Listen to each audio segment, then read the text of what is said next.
My name's Kyla. I'm Peyton. My name's Emma. And this is our Voices of Wellness assignment.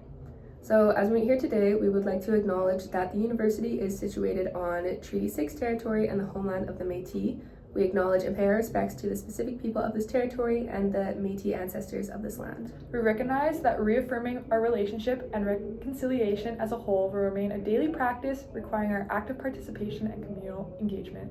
Today, specifically, we'd like to recognize the land of Wanuskewin, where we were fortunate enough to be able to attend and participate in a round dance. We all agreed that we wanted an event that was hands-on, that we could both participate in, but a powwow and round dance first came to our mind, and then I heard from my personal friend Arvin Claypool, who works at Wanuskewin, that they were hosting their first round dance, and we knew we wanted to join in.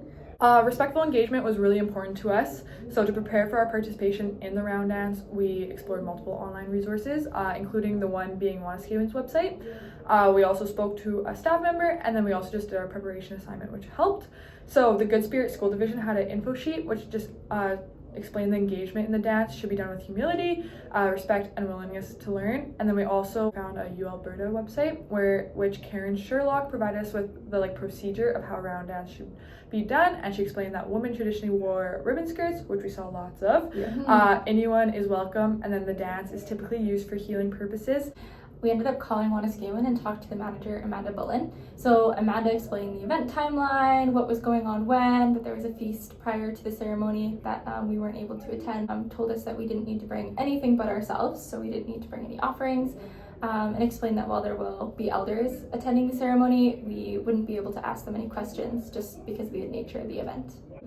So prior to starting the dance, we were actually asked to help bring in a couple chairs, and we were really excited to be able to help out with the setup. And as for the structure, Karen Sherlock introduced it on U Alberta's website, but then the MC, Chris Scribed, explained how the dance is done. So everyone holds hands, you step to the left, one step at a time, the same way that the earth moves around the sun. And then the drummers and singers stay at a table in the middle of the circle. You just walk up, anyone will hold your hand, and you can join whenever you want. So during the ceremony, we noticed a fire outside, and after speaking to our friend Arwin, we were able to visit the fire and learn more. So the fire must be lit prior to the ceremony. So in this case, it was lit at 2 p.m. Before the feast started, and then it was lit all the way till the ceremony was over.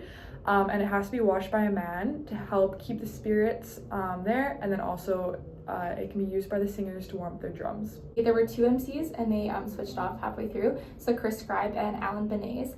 They emphasized participating whenever you could, meeting and talking to new people, or just connecting with people that you already know, sharing laughter and connections with those people. And then he also emphasized dance as a form of wellness and connection. So while participating in the round dance, we're able to connect our experience with content from KIN 306 in our lectures.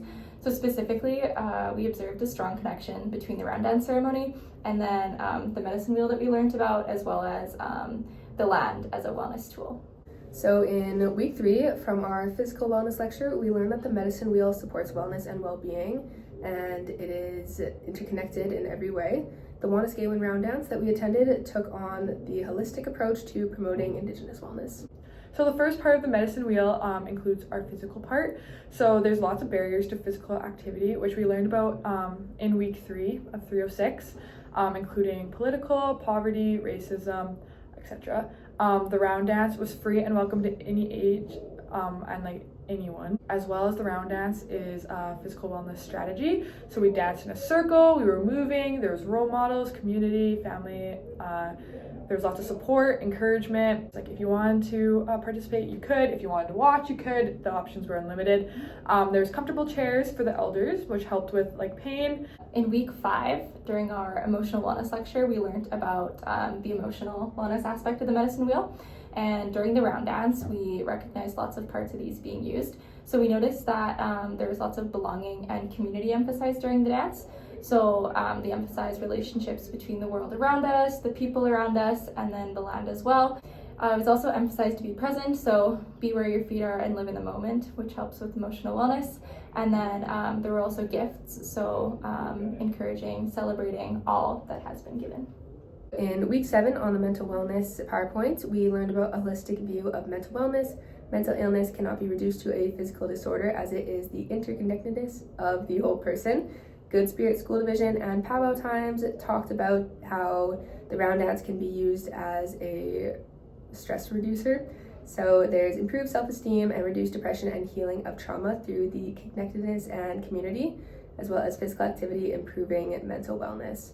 So for the last part of the medicine wheel, it's spiritual wellness. So the MC kind of explained that in between the circles, there needs to be left space. The space is where the spirits are and they reside and they dance. We also talked about the fire. With the fire staying lit, the spirits are there to stay. And then there's also a feast, which we kind of learned more about on the Wanuskewin website, as well as through the MC and Good Spirit School Division. The food is blessed and it cannot be wasted. It's seen as sacred and it's a gift from the Creator. We also noticed a strong connection between the ceremony and the land. So as we learned from week 9 on our spiritual wellness lecture, many Indigenous worldviews view the land as sacred or as sentient. So it has its own rights, agency, and spirit that is to be respected.